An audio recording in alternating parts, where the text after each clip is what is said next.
1935चा कायदा हा संपूर्ण ब्रेक पण इंजिनच नाही असा होता. या कायद्याचे चांगल्या बाजू पहिल्यांदा ऑब्विसली निगेटिव्ह आणि मग इथे काय म्हटलंय टीकात्मक चर्चा किंवा चिकित्सक परीक्षण पॉझिटिव्ह निगेटिव्ह काय काय केलं 1935च्या कायद्याने. इंट्रो पार्श्वभूमी सांगू शकताय की का आला होता हा कायदा. ठीक आहे 1919च्या कायद्यामध्ये प्रॉमिस केलं होतं मॉन्टेग्यू चेम्सफोर्ड मध्ये की दर 10 वर्षानंतर आम्ही काय करू रिव्ह्यू करू आणि सुधारणांचा एक नवीन मला देऊ. त्यानुसार सायमन कमिशन पण सायमनवर काय टाकला आपण बहिष्कार. त्याच्यानंतर आला नेहरू रिपोर्ट. नेहरू रिपोर्ट नंतर काय झालं गोलमेज परिषदा जिनांच्या 14 मागण्या आठवतं काय सगळं. या सगळ्यांचं परिपाक किंवा सगळ्यांचं मिळून आउटकम जे होतं तो म्हणजे 1935चा कायदा. ठीक आहे लोथियन कमिटीचा अहवाल सुद्धा येस. पण मग याला असं कोणी म्हटलेलं आहे तुम्ही इंट्रो मध्ये हे पण सांगू शकता कोणी म्हटलंय ऑल ब्रेक्स नो इंजिन. नेहरूंनी म्हटलेलं आहे. का म्हटलंय तसं पहिली गोष्ट सगळं नेहमीसारखंच की देतोय सत्ता असं दाखवायचं पण खरं काही द्यायचं नाही. कसं प्रांतिक लेवलला काय केलंय प्रांतिक स्वायत्तता डिक्लेअर केले की ठीक है तुम भी क्या याद रखोगे जा सिमरन जा जी ले अपनी जिंदगी की घ्या तुमच्या निवडणुका प्रांतिक लेवलला तुमचे मंत्रिमंडळ स्थापन करा आम्हाला काही प्रॉब्लेम नाहीये. ठीक आहे बघता खरंच वाटतं की अरे कसले भारी आहेत ब्रिटिशर्स दलिंदर आहेत. का कारण एक टोनगा बसवलेला आहे ज्याच्याकडे खूप जास्त पॉवर आहेत प्रांतिक लेवलला तो म्हणजे गव्हर्नर. प्रत्येक प्रांताचा जो गव्हर्नर आहे त्याच्याकडे 3 ते 4 अत्यंत महत्वाच्या पॉवर आहेत. एक म्हणजे वेटो पॉवर मराठीत नकाराधिकार. दुसरं ऑर्डिनन्स मेकिंग पॉवर मराठीत काय म्हणतो त्याला वटहुकूम किंवा अध्यादेश. Very good. मग हा गव्हर्नर काय करतोय लक्षात घ्या.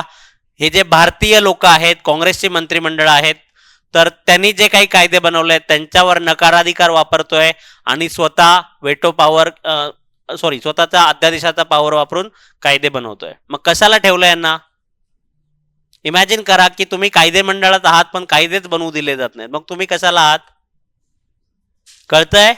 सो हा एक सगळ्यात मोठा प्रॉब्लेम होता. तिसरी गोष्ट म्हणजे आणीबाणीचे अधिकार हे खूप जास्त होते या गव्हर्नर्सच्या हातामध्ये. सो भारतामध्ये प्रांतिक स्वायत्तता आली खरी पण फक्त कागदावर. खरोखर प्रांतांना स्वायत्तता खूप मर्यादित मिळाली.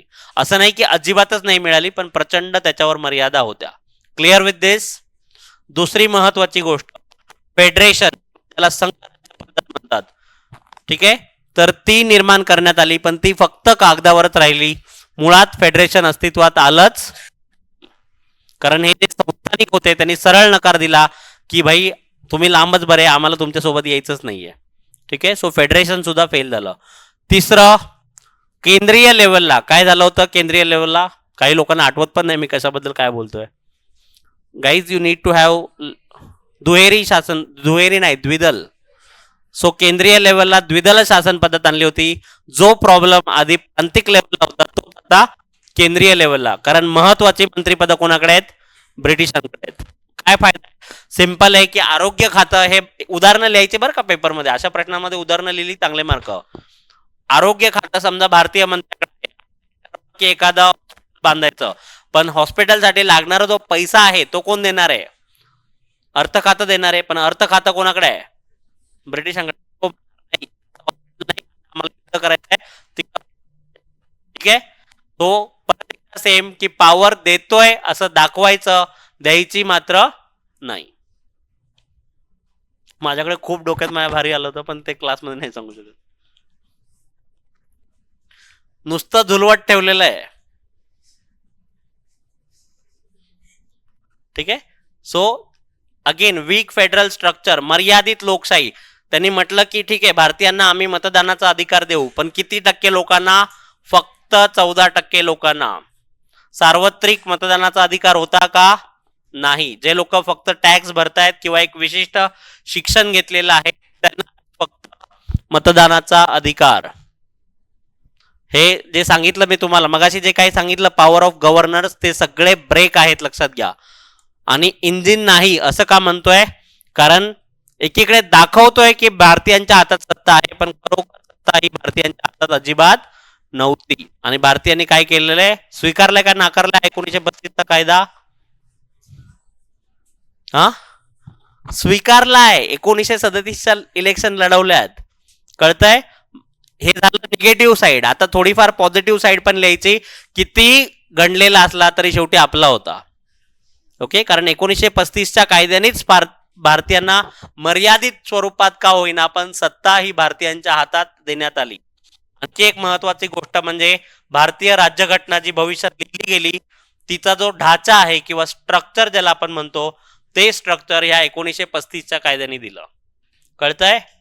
आणखी बऱ्याच गोष्टी आजही भारतीय राज्यघटनेच्या सगळ्यात महत्वाच्या ज्या गोष्टी आहेत त्या 1935च्या कायद्यानुसार आहेत. ट्रिक माहिती आहे त्याची का सांगू? JPEG आफ्रिदी. करू नका. फोटो काढता कॅमेऱ्यावर, मोबाईलवर फोटो काढता का? त्याचा फॉर्मॅट काय असतो? JPEG. ओके, जे ज्युडिशियरी, भारताची आजची न्याय व्यवस्था आहे ती सगळीच्या सगळी या 1935च्या कायद्यातून घेतली. माझ्या ट्रिक्स इंग्लिश मध्ये, sorry for that.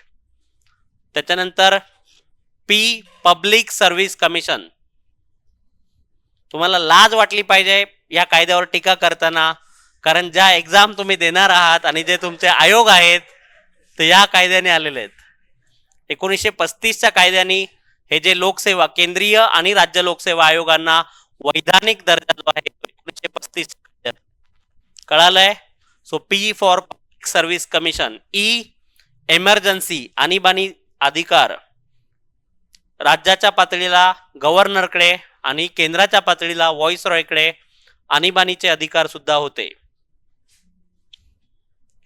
G for governor, राज्यपाल हे पद, त्याचे अधिकार हे सगळं 1935च्या कायद्यानुसार घेतलेलं आहे. आणि आफ्रिदी, A फॉर ऍडमिनिस्ट्रेशन. चलो, थँक्यू सो मच.